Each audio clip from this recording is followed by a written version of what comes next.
Love them or hate them, roots are very much a fundamental part of riding woodland single track, and any trip down a mountain you're going to pass through the tree line and come across some of those little slippery fellows that can either keep you upright like they do the trees or have you on the deck.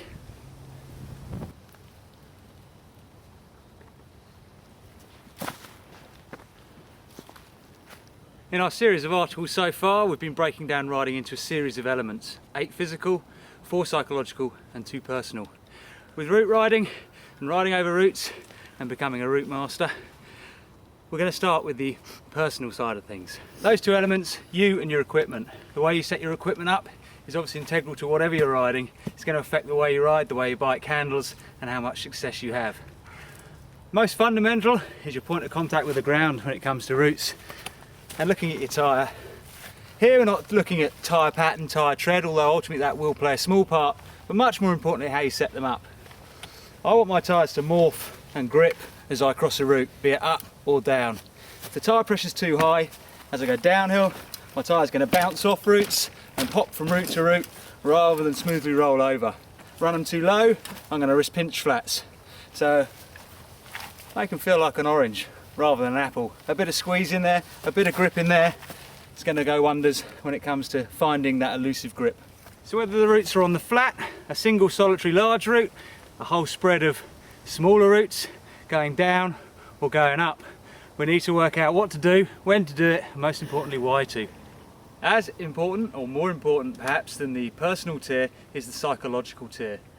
What happens to you and how your psychology is affected when you see routes in front of you. Whether you freeze, tense up, start to fight the bike, or whether you allow the bike to flow freely over the routes and stay nicely seated and comfortably riding and flowing over the top of them. Tied in with that is the physical elements: body position, footwork, looking, entry, section and exit, and perhaps most importantly speed control. Just to go back to some core fundamentals which we've covered in previous editions, one of the primary things to think about is that all important concept of under rotation.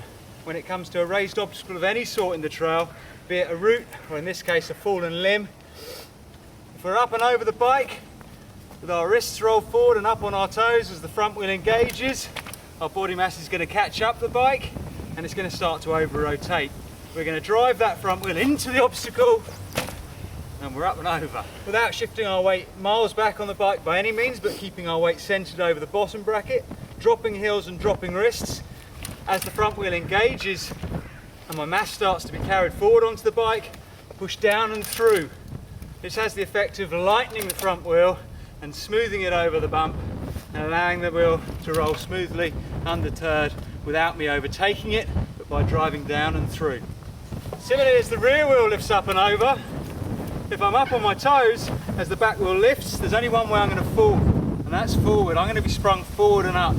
Now, on this far trail where there's another obstacle to follow, I might get away with that. But chances are, in real terms, where there's one route, there's another. There might be a descent afterwards, so I certainly don't want to be bounced forward over the front of the bike.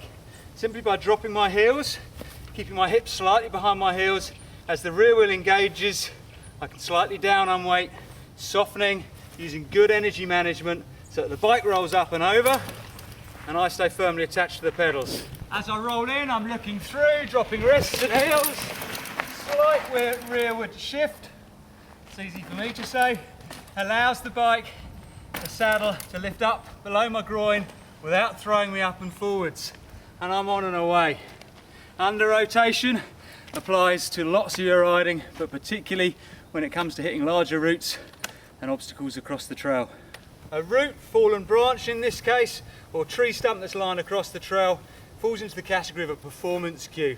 For all riders, performance cues are things that affect the way you ride. Now these little babies fall into each of the 3 categories. Visual performance cue, I can see it from way off up there. I need to look through it. Anticipation or waiting.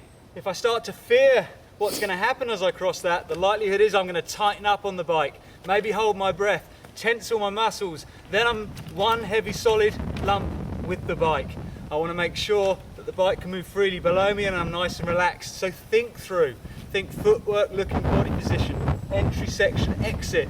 Apply your speed control before you get to the entry point. Not a last minute handful of brakes as you're staring at the route.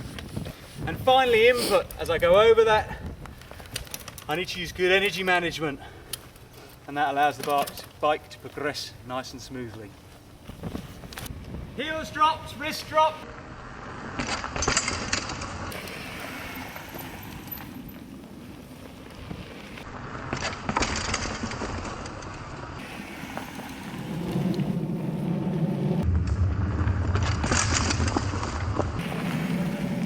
Old school thinking will have me popping the front wheel, tugging on the bars, and ultimately making things a lot harder. As my weight comes down, my weight rolls forward, and at any speed that's going to lurch me towards that pivot point. Apply the new school thinking under rotation. You drive a bike, don't ride it.